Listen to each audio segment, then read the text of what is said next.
Oh, my closet door is open. I did everything but close the door. You don't need to see the secret wardrobe of nothing. Hello, everyone. In case you don't know, my name is Cameron Cowan. Welcome to the Cameron Journal Newshour. Welcome back, everyone. After a long holiday, I took off a significant amount of time this year. I was very burnt out. Um, yeah, I took off from, what was it? The 20th, I think. 2 weeks. Friday before Christmas was my last day in the office, and so, yeah, it's been a long holiday season. A lot has happened in the news. A lot has happened today, um, including fun stuff like, Justin Trudeau stepping down in Canada, and, um, and the certification of the election happened today. Um, it's always tough um, when you are a vice president who ran for an election and lost. You then have the sad, kind of the unglamorous, sad task of certifying your own loss. Election certification was something most people did not even know occurred until 4 years ago, and the coverage today has reflected that. We'll dig into that a little bit later, but a lot has happened just today. um but we're also going to get into the drone thing. We're also going to get into um the great, which is happening kind of on YouTube and influencer circles, the great honey scandal, with the Rogers mentioned honey promised to help you find coupon codes and all this type of thing, and oh boy, that it turns out that it actually was doing a great job of usurping links that creators relied upon to be able to make money, sort of thing. And so it was, yeah, it's turned into quite a scandal. Pretty much every major influencer, especially on YouTube, is talking about it, mentioning it, all this sort of thing. It's become quite an issue. So it's yeah, that's in fact I was watching yesterday. There's a YouTuber named Mac Does It, and he does sort of comedy and reaction videos and typical old school YouTube stuff. And they'd been a major sponsor of his, and he'd worked with them for years and years and years, and so he had kind of felt a little bit responsible for you know all that has happened, and now there's a lawsuit. In fact, this is how into YouTube it's getting. The Legal Eagle guy, who does the Legal Eagle channel, he's filed a class action lawsuit on behalf of influencers and creators against Honey. That was big news. Everyone's reacting to it. It's totally become a thing. Honey also does a great job of stealing data. It also doesn't really find that many coupon codes. It's basically a data harvesting sort of thing. And yeah, it's all coming out now. The whole sad Tawdry affair is coming out. So that was also news sort of over the break. In kind of business news, before we get into stories and headlines, Honda and Nissan are getting married and possibly also joining a throuple with Mitsubishi. So Nissan news had come out in early December that Nissan only had about 18 months left and needed a buyer sharpish. And Honda is one of the smaller, as compared to Toyota, the smaller Japanese automaker. And so kind of in the middle of Nissan looking for a buyer, it looks like Honda and Nissan are going to be joining forces. The business press definitely says this is much more Honda buying Nissan than sort of an equal partnership, but it will be interesting to see if Mitsubishi gets involved. If all three of them get together, they would be the world's third largest automaker.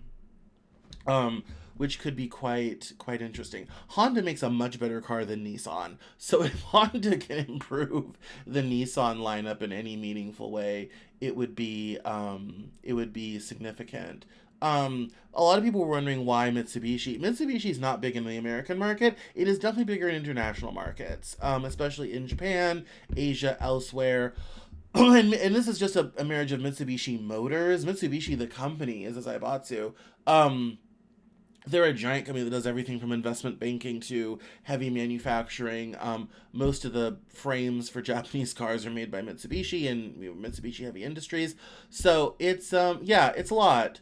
Um, and that's kind of a big interesting in automotive news. Speaking of automotive, Japan and steel, it was announced last week that Biden is going to be blocking Nippon Steel, which was a Japanese steel company, their purchase of U.S. steel. Um, Now, a lot of people will say, well, why does that matter? Trump's going to be in office in 2 weeks. It doesn't look like Trump's going to move forward with that deal either. And so steelworker, U.S. Steel itself is saying this is bad for the company, this is bad for employees, this is bad for our future, all this type of thing. There are myriads of national security concerns. There was an article in Bloomberg that said this is not how you treat allies, and we should trust the Japanese to, run U.S. Steel. That whole deal is definitely counter to the direction the Trump administration wants to go, and was even counter to the direction the Biden administration was going to go. Biden was a big union guy, obviously, and he he wanted, unions were concerned about what Japanese ownership would mean in terms of plant closures and cutbacks and all this type of thing. So as good an idea as it was, I'm not at all surprised that deal kind of fell apart. One of the other big stories that broke over the break was the rising prevalence of rape gangs in the UK. A new story broke BBC last week about this, where there had been rising reports of Pakistani gangs going around cities looking for young, usually non-Muslim women to rape, and they would do so in these large gangs. It has come out more and more, and it has kind of sparked a flurry of various and sundry. Anti-Islamic is a strong term, but that's what comes to mind. Sentiment in the UK with other footage and video of, Muslim people holding, assemblages and prayers in public spaces and all this sort of thing. And it kind of goes along with this whole idea that, we're losing Europe to a Muslim majority. And the term Londonistan has gotten thrown around a lot. And this kind of latest, wave of crime and this latest wave of issues has sort of brought that into further focus, which is yeah, that's a lot. There's no deny. I mean, it's very easy for, sort of pro-immigration, pro-open borders people to sort of dismiss it and poo-poo it. The reality is a little bit more complex. The reality is these crimes do happen, and this isn't a UK thing either. These sorts of stories have come up in France, they've come up in Sweden, they've come elsewhere. This isn't just a UK problem. And this isn't just something stoked up by Nigel Farage to hopefully get votes for the Reform Party in the UK. No, no, no. This is definitely a problem. The cultural ideas around women, sex, sexuality are very different. And the unfortunate reality is those are incompatible with Western values. Simple as. Now, we can talk about how to handle that. We don't need to go into the deport them all, very racist, or we don't need to go that road. But there's definitely something to be said for, yeah, this isn't okay. And this isn't a good thing. So we're gonna dive into more headlines. But that's kind of the stories I've been looking at and tracking. Obviously throughout, immigration's been a hot topic. One of the things I did finish over my break is my long-awaited big long-form article, America's Faustian Bargain with Immigration. And that will be coming out shortly. I need to edit it, but it's basically done being written. And kind of dive into this topic at a very deep level and talk about the history we have of immigration in this country. And we're going to be having that conversation actively as Trump takes power in 2 weeks. And how there are a lot of benefits, but there are also a lot of downsides. And I think one of the mistakes the pro immigration crowd makes is not really addressing the downsides. And in current online discourse, anyone who wants to talk about downsides is merely branded as a racist. And that's not fair. There are downsides to mass immigration. There are. It's true. There are, and that was true when the immigrants were coming from Europe. There were downsides at the time. There were things sacrificed and given up, and that's part of the conversation. It's worth talking about. That's a discussion we should not run away from. That's okay. And I get into that deeply in the article. So let's dive into headlines. I hope everyone had a good holiday, by the way. My Christmas and New Year's were both very quiet, which was fine. I was mostly focused on resting and recovering because I have been in a lot of burnout, running 2 businesses and trying to finish books and expanding the Cameron Journal and bringing back the News Hour and all this sort of thing. It's been a lot. It's a lot to take on. It's a lot to do. I've been working on expanding my own personal brand and getting into the press more on top of everything at the Cameron Journal. And we have so many exciting stuff.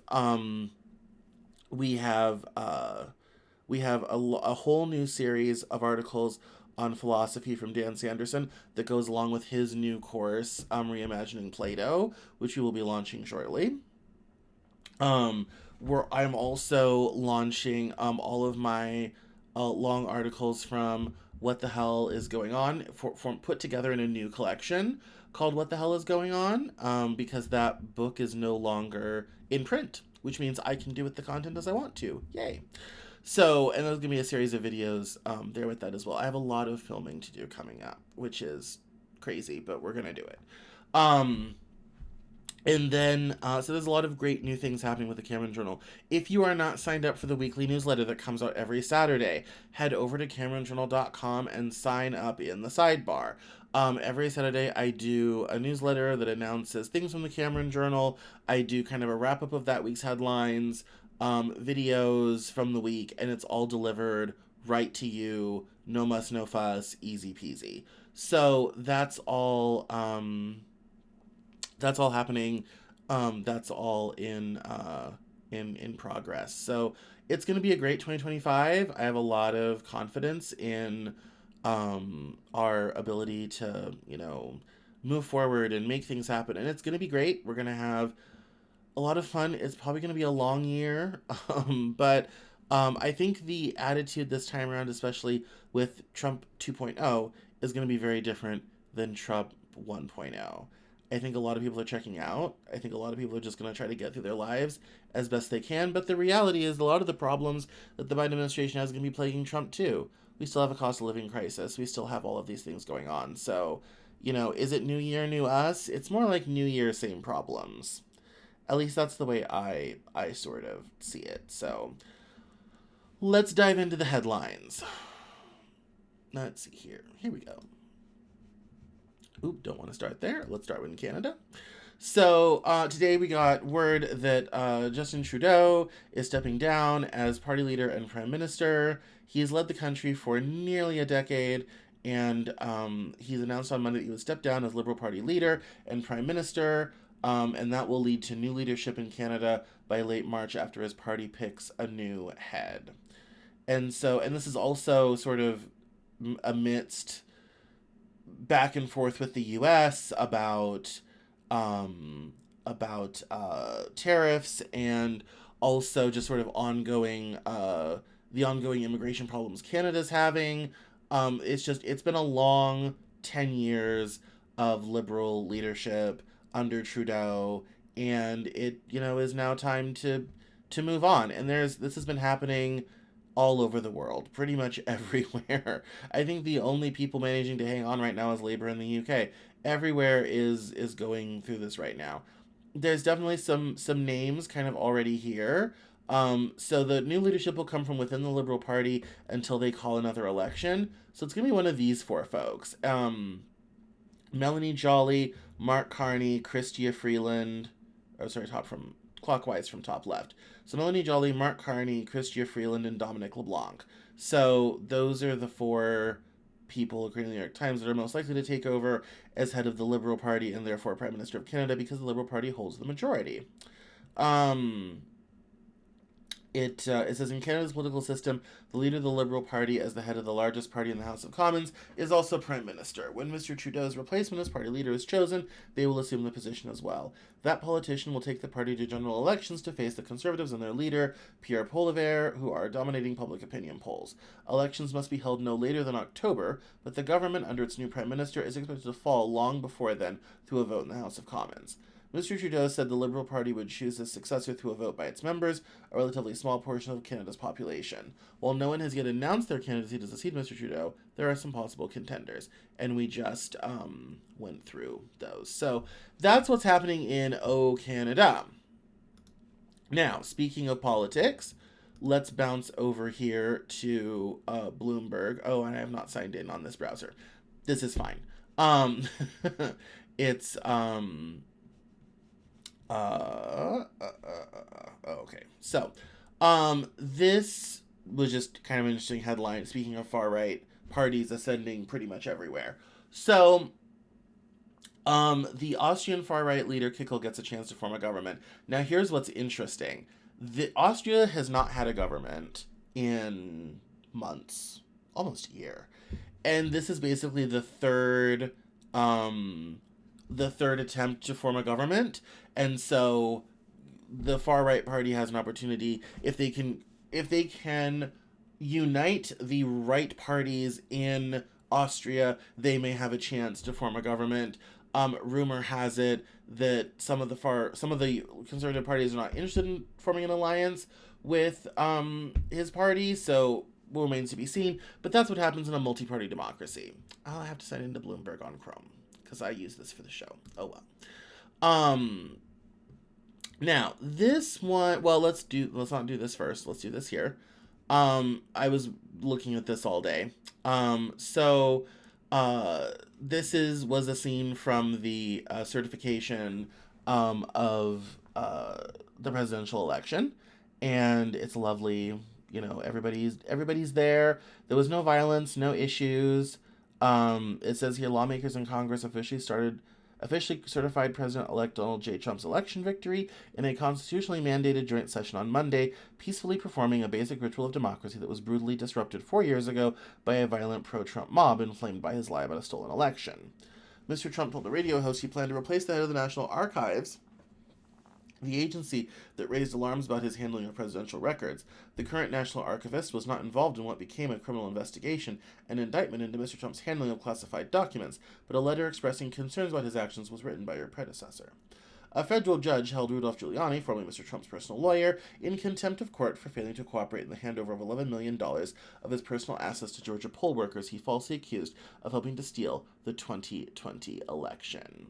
So it was a big day. I think everyone was kind of waiting with a bit of bated breath, but nothing happened. It was very pro forma. There was no,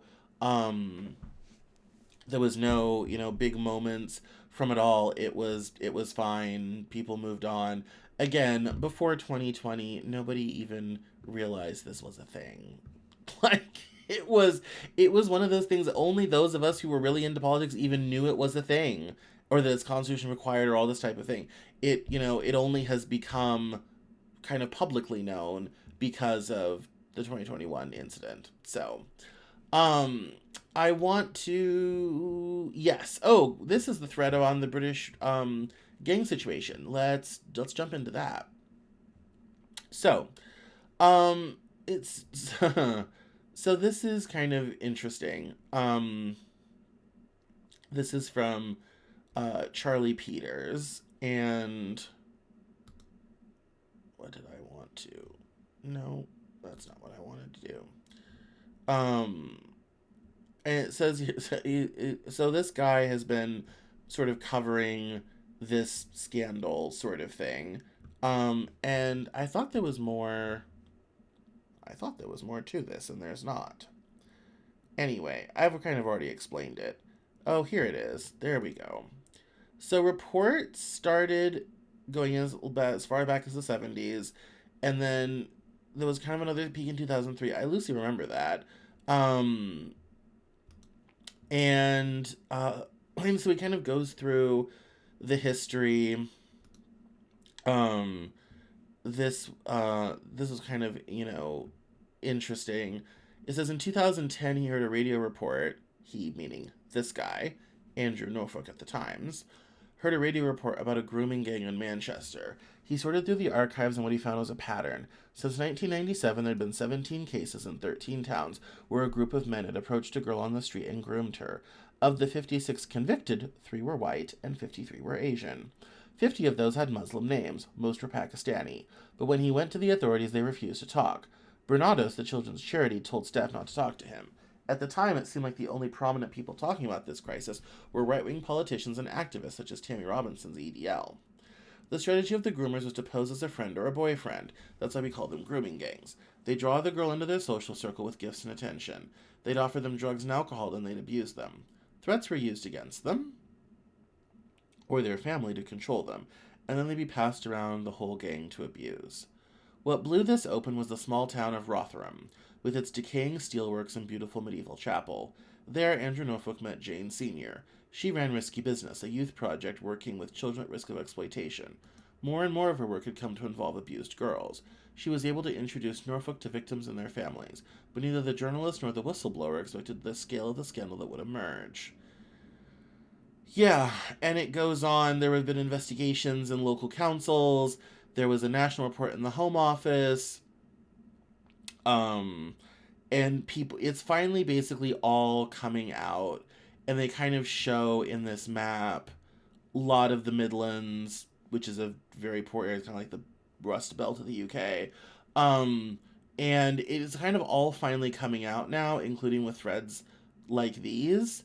And it is, I think the part that frightens people, and this guy started his project in 2021, the part that frightens people is the fact that government officials, charities, and others, in order to not be called racist, have closed ranks on this story and not admitted, hey, we have a criminal problem with this particular group, and we should, I don't know, do something about it.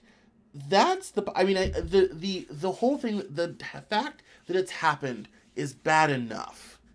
Like, that should never happen to anyone. That's terrible enough. But then you can't get your own government to even admit that it's happening. That's so insulting at such a visceral level. It defies the imagination. I mean, it'd be like getting in a car accident and no one admitting that someone ran into you, sort of thing. Or even going through something, the most horrible moment of your life, and then wanting to talk about it, or people wanting to investigate it, and everyone closing ranks and being like, well, that never happened. Or even worse yet, not that it never happened, we're not even going to talk to you about it because we're afraid of the implications of what we might say it might mean.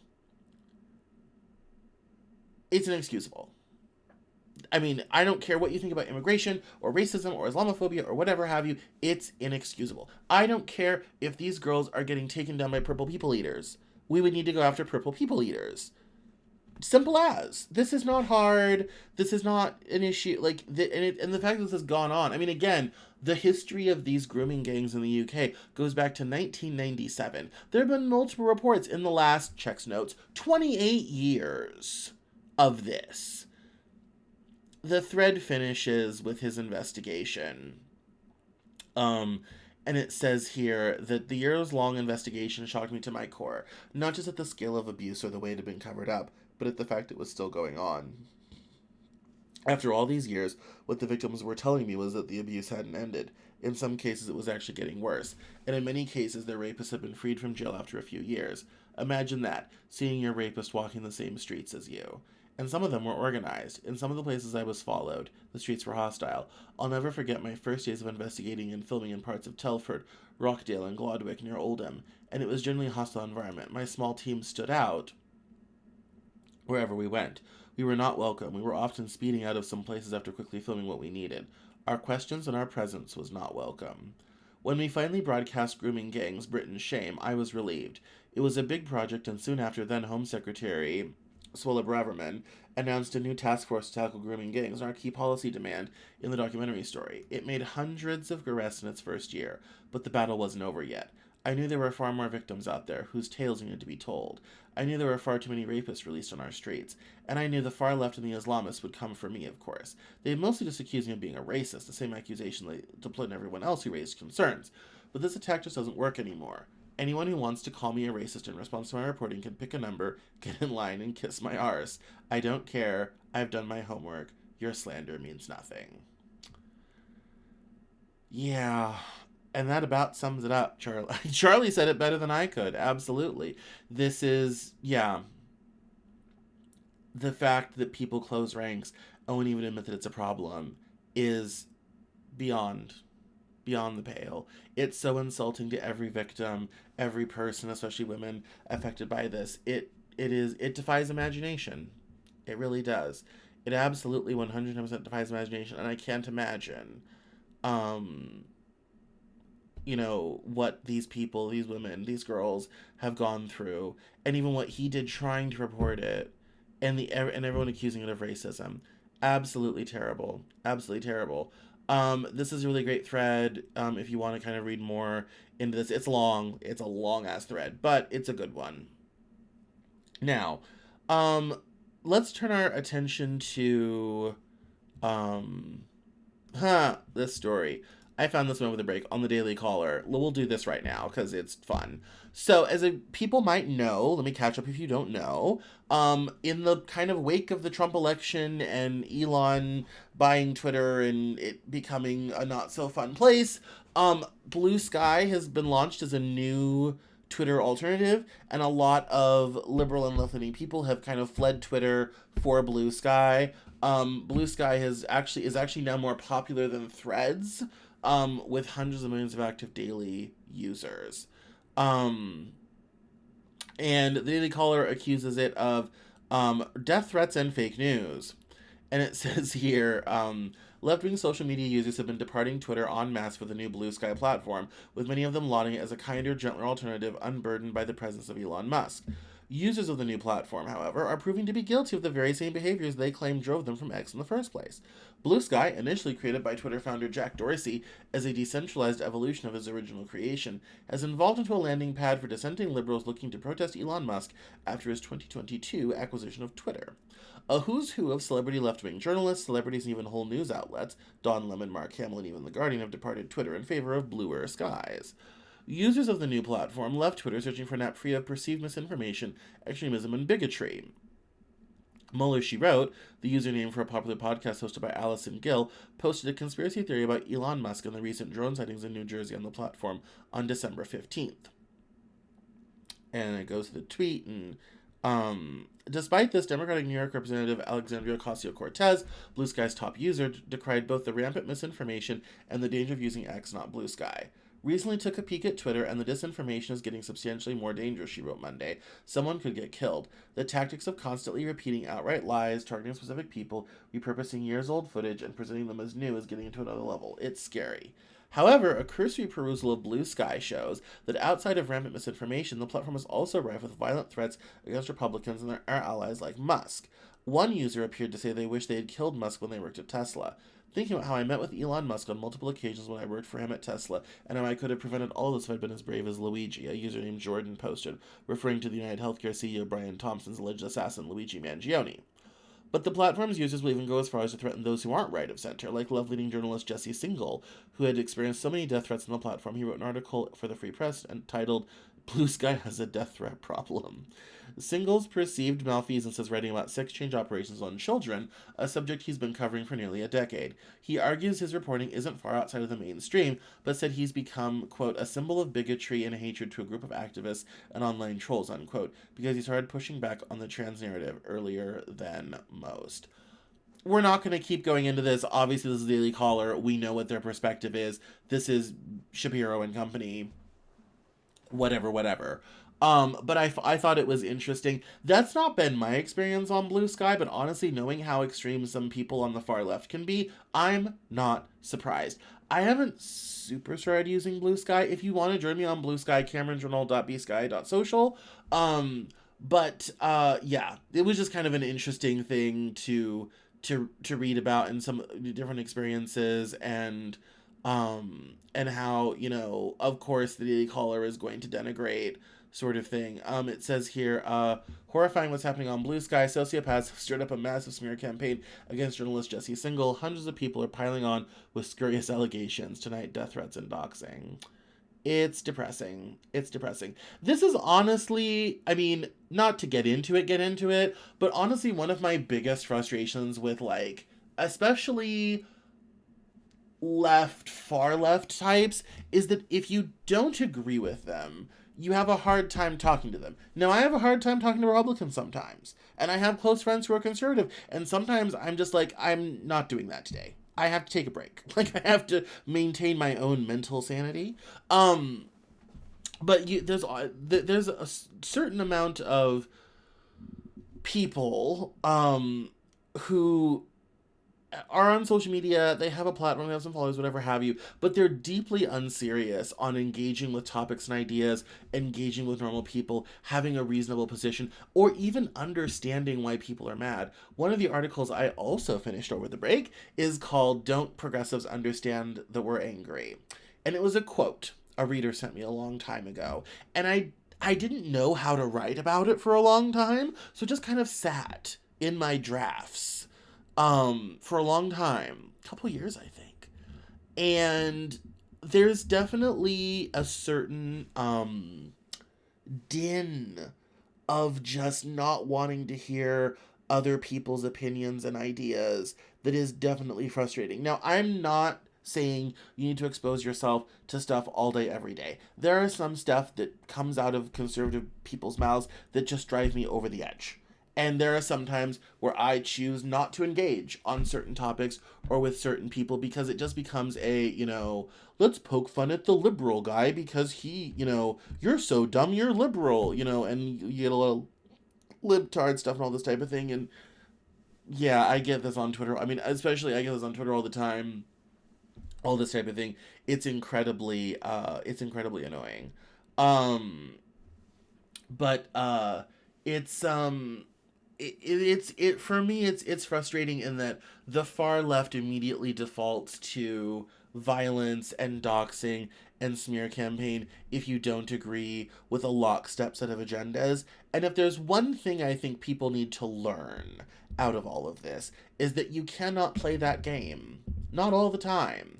You have to be willing to understand that people have different views and different perspectives and different ideas. And if you can't be at least somewhat open to hearing them out and then removing yourself from the conversation, if you just choose not want to, go with that anymore, then that I think that kind of makes them a bit unserious as well. Now, I'm not saying that if someone a Trump supporter comes along just wanting to dunk on people for the sake of dunking on people, that you should necessarily always engage with that person. I certainly don't. But I think being able to be open to listening and understanding other views, even if you disagree with them, is a vital part of a healthy democracy. And it's something that we have lost. And we definitely need to bring it back in a lot of different ways. So, spent more time on this story than I intended to. But, let's do this. So Democracy Docket, new publication I just heard about, really, really great. And this is an opinion piece entitled "We Are on Our Own" by Mark Elias. And he says, that this is the good bit. The we is the easy part. It includes all of us who care about democracy, rule of law, and free and fair elections. It is not a small group. It includes tens of millions who voted for Kamala Harris and millions more who did not. That includes millions who did not vote, as well as many who voted for Trump because they feel like government is failing them, and Trump seemed like change from the broken status quo. The hard part to define is how for certain is where we are. I know for certain where we are heading. We are sliding towards an illiberal democracy. The phrase, first popularized in the 1990s, took on new urgency in the United States as major figures in Donald Trump's orbit came to view Viktor Orban as a leadership role model. As Bill Crystal posted, ABC's settlement with Trump feels like it could be an inflection point in the Orbanization of our politics. While illiberal democracies have elected governments, they lack the guardrails to protect individual freedoms and rights. Things like rule of law, a free press, an independent judiciary, and professional civil service are viewed by those in power with hostility. The ruling leader amasses power personally rather than institutionally, and uses it to reward friends and punish political enemies. To be clear, the United States is not yet in a liberal democracy, but the movement towards it has accelerated in the weeks since the election. What is most disturbing is that Trump has not even yet taken power. This brings us to the toughest part, the fact that we are on our own. Institutions that assured us they would be in the fight for democracy are already backing down. People who claim they saw Trump clearly for what he is now have voluntarily put blinders in front of their own eyes. There is no segment of civil society that has been untouched by this capitulation. Some in positions of great power are preemptively acting powerless. Too many with the loudest microphones are turning them down. Most disturbing, those with the greatest wealth are acting like they are the poorest and most vulnerable. The guardrails of our democracy are not falling under violent contact. Rather, they're being taken down in advance by the very people who insisted that they be entrusted to build them. That's why I say we are on our own. When the legacy media normalizes Trump's most indefensible nominees at the same time its owners pay protection money, we are on our own. When businessmen fly their private jets to kiss the ring solely to protect their own companies from his deranged policies, we are on our own. When government officials, who know how dangerous he is, make excuses or resign in advance, we are on our own. I wish I could say I have the solution, but this is a bigger problem than one person can solve. I have previously written about the need to build new opposition grounded in winning elections and fighting Trumpism for the long term. I still believe that is a necessary part of the equation. So too is rallying around those institutions that are standing tall. Independent media, hi. Opposition, political figures, and non-profit and for-profit groups and businesses willing to risk themselves to support democracy. And when this article was interesting for me. So since the election, and you can see it in this show, I've been through a lot emotionally and psychologically since Trump won. I obviously was in favor of Kamala Harris winning. I definitely hoped Kamala Harris would win. You can watch me go through the 7 stages of grief on the My Election Live, if you so choose, sort of thing. And, my newsletter, I've talked about my disappointment in the election results. Know that when I say this. When I read this article, I actually, in a weird way, felt hope. And I know to some of my Kamala Harris voting, which is the bulk of you, most of my listeners are Kamala Harris people, I actually kind of felt some hope. Because, one, I'm feeling a little bit better about the election situation. I feel like a lot of what Trump wants to do is not going to get through. And it's going to be kind of like the first time where he says a lot of stuff and has no message discipline whatsoever, but very little of it actually ends up happening. But here's what is going to happen. More and more federal government power is going to get concentrated in the White House around him and a small team of loyalists. That is happening. That's already happening. That's Elon, that's Vivek, that's the H-1B visa thing, which I was not doing a show when that whole thing went down. We're not talking about it right now. But you can go catch my comments on Twitter about all that. And like I said, my new article on immigration is going to come out about our Faustian bargain with immigration. There are some things that are going to happen. A lot of it won't and don't. I do think Trump is stopping the more far-right Christian nationalist part of the GOP from really taking power, because Trump's not that guy. He was a Democrat for 35 years. Sort of thing. And so, but I do, in a weird way, this sort of more on our own thing, I think is a bit of a battle cry. I think it's going to give us a chance to reset, have a different conversation, figure some things out, figure out how to survive in a time of deeply conservative politics. And we've been here before. It's Nixon in 1968. It's Reagan in 1980. There's opportunity on the other side of this, and I think we have to get through it. Here's what I think is good about this. I think in Trump 1.0, a lot of Democrats were hoping, oh, the people around him will stop him, the courts will stop him, the institutions will stop him, all, it was all somebody else. No, this time no one's coming to save us. We are on our own. But that also puts us in a great deal of power. That also puts us in a wonderful place to be able to get active, get off of social media, get off of Twitter, and go out and get engaged. And that can build a new political movement that is more powerful than MAGA. And so, in a weird way, I look at this as rather hopeful. Like, yeah, we're on our own. Okay. Subscribe at CameronJournal.com. He says support independent media, and I couldn't agree with him more. Get the newsletter, share the live, all this type of thing. I mean, that's where, I'm here. I'm going to be here to help you through all of this sort of thing. So, but the best way to do that is to help me grow. Not that this is about me, but the fact that we're on our own, it gives me a great deal of hope. And it's not that we're going to be okay. Like, everything's going to be okay. No, it's not. It's not. When people lose healthcare, people are going to die. That's coming. Get ready now. When the economy goes down in a handbasket because of tariffs, it's going to cause a recession and more inflation. Prices are going to go up. People are going to lose jobs. People are going to get divorced. It's not going to be pretty. It's not going to be fun. But we're the ones that have got to fix it. We're the ones that have got to come together. We're the ones that when people are losing jobs, can't afford to live, all this type of thing, need to come along and say, come in to our new movement, where we're going to take back the country, take back our democracy, and make sure government works to create a society that we can be proud of living in. That's what's on the other side of this. So it's a damn good thing we're on our own, because now we can work.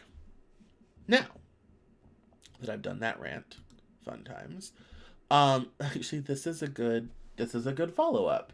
So what's this one? Oh yeah, this is the drones in New Jersey. We'll close on that. Oh, we got a ProPublica thing. Oh, God. Yes. Okay.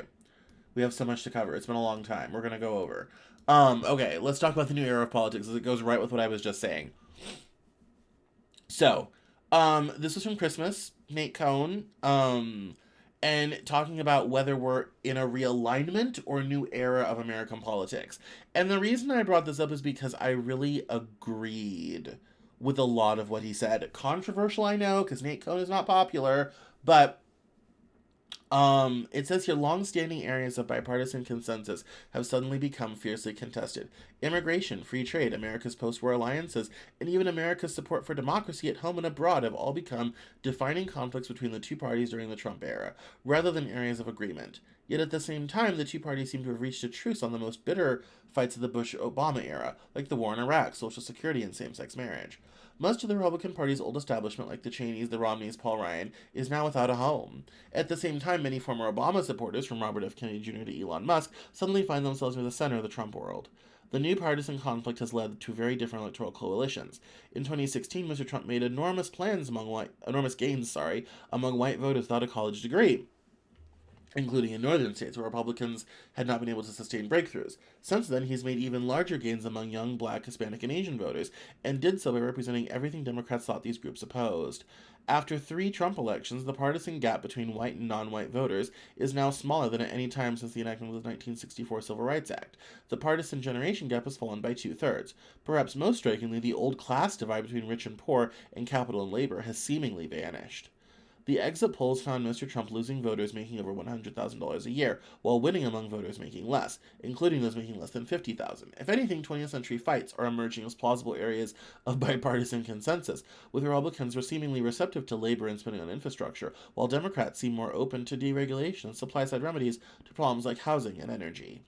In place of the old class conflict, there's a new educational divide. Before Mr. Trump, people voted about the same way with or without a degree. Now, the gap between voters with or without a degree is as large as the income gap was back in 2012, all the way back to the dawn of survey research.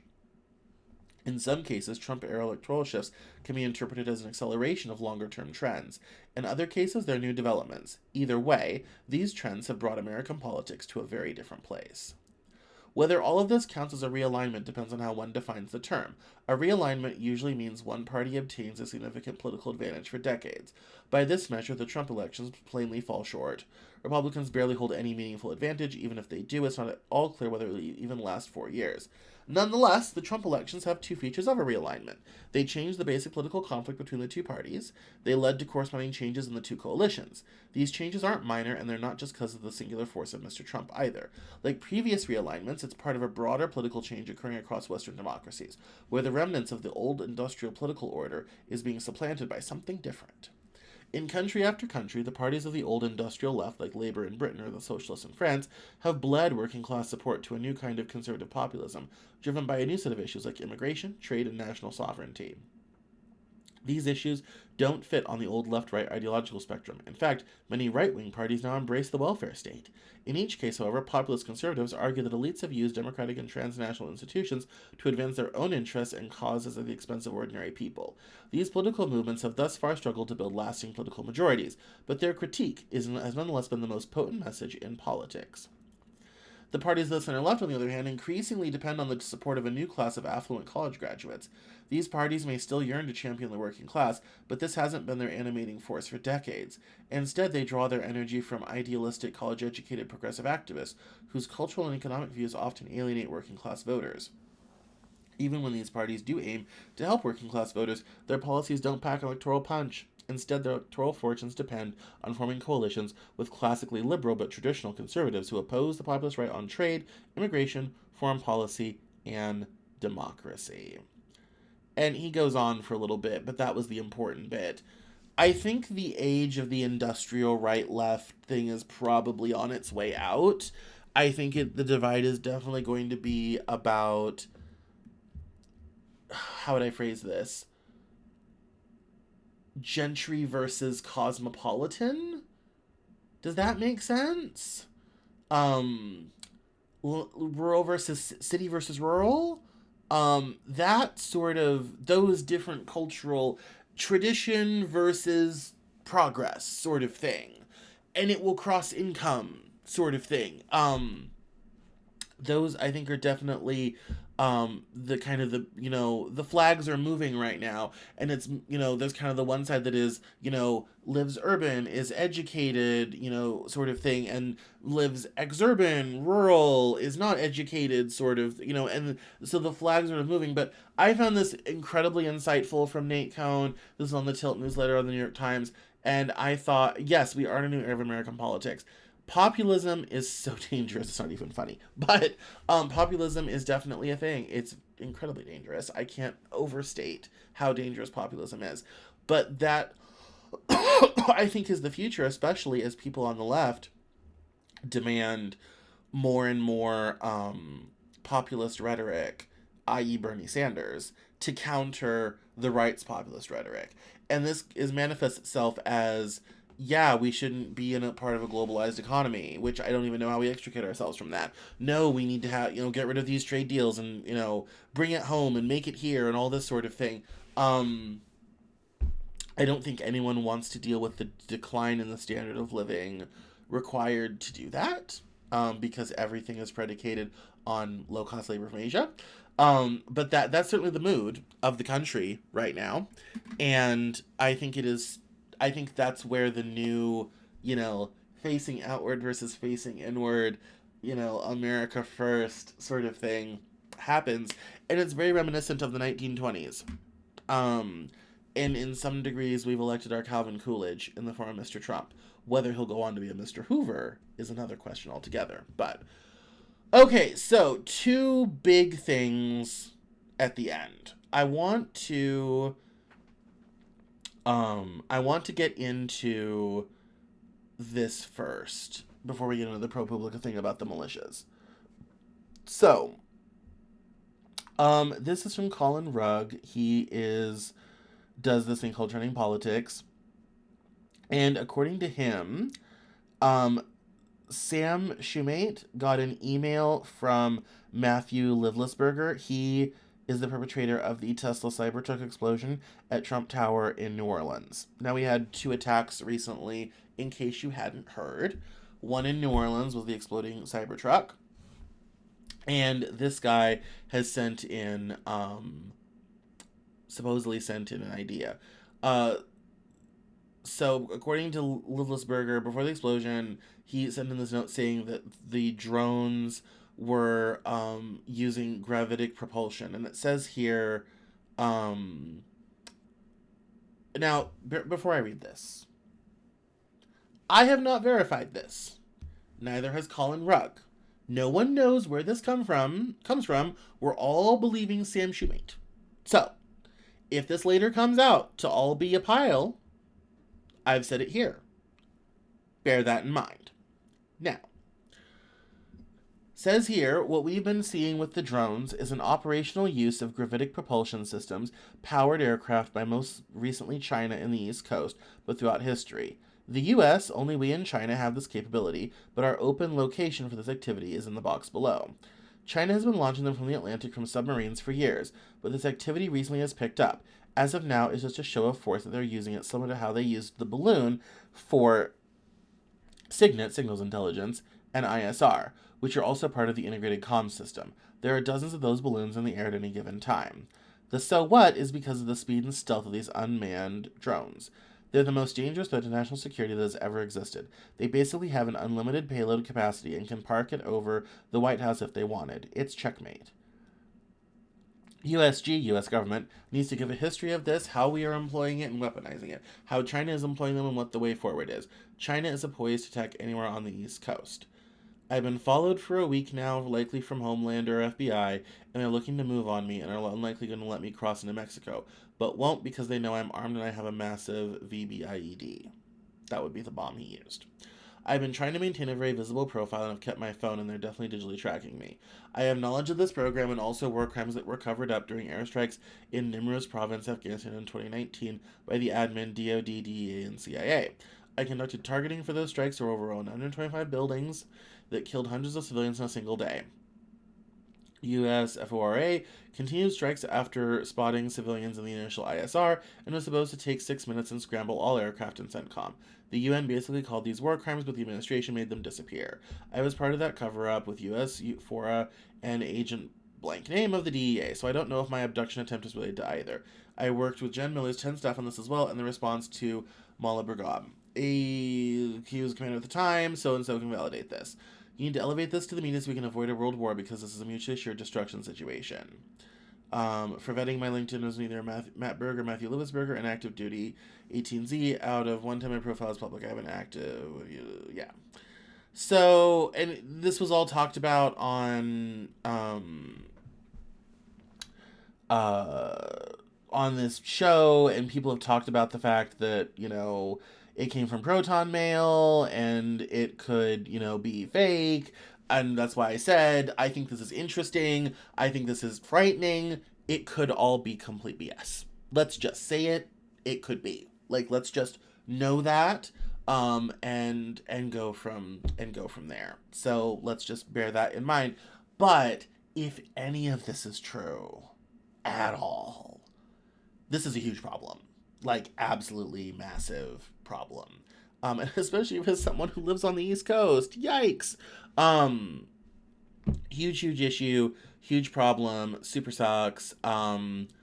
Yeah, was quite, when I came across this, it was genuinely quite frightening. So, yeah, Chinese drones potentially, and more balloons, and it's all connected to this explosion in NOLA. We live in weird times. Now, the last story I want to talk to, and I may... Oh, this is super long. We should not do this now, because it's almost been an hour. People get bored. We'll save it for next week. This is a really fascinating article about this guy who got into these undercover right-wing militia groups and reports on what they're all about. I've also been doing some of this reporting and looking into these things as years have gone by, and sort of thing, and so it's always interesting. But we're not going to do that right now. That's a lot. It's a very long article. We'll lead next week with it. So, because it's been an hour and a bit, and people get bored and tired and all this sort of thing. So, My name is Cameron Cowan. Thank you so much for watching. This is the Cameron Journal Newshour. If you want to keep up with me, head over to CameronJournal.com. All my links are there. It's Cameron Cowan on X, LinkedIn, Instagram, Cameron Journal on TikTok, Cameron Journal on Bluesky. This happens every week. This week's interview is with the really great personal improvement and leadership guy, Alan Lazaros. So that interview is on the YouTube channel right now, and youtube.com/@CameronCowan if you're not watching on YouTube, if you're watching on Facebook or wherever else. So make sure to check out this week's interview. Make sure to head over to CameronJournal.com for the latest news, headlines, and commentary from me. Sign up for the newsletter. It comes out every Saturday, and it has lots of great info. It's a great way to end your week and start your weekend. So, my name is Cameron Cowan. This is the Cameron Journal Newshour. Thank you so much for watching, and I will see you next week, Monday, 7 p.m. Eastern. Talk soon now. Bye-bye.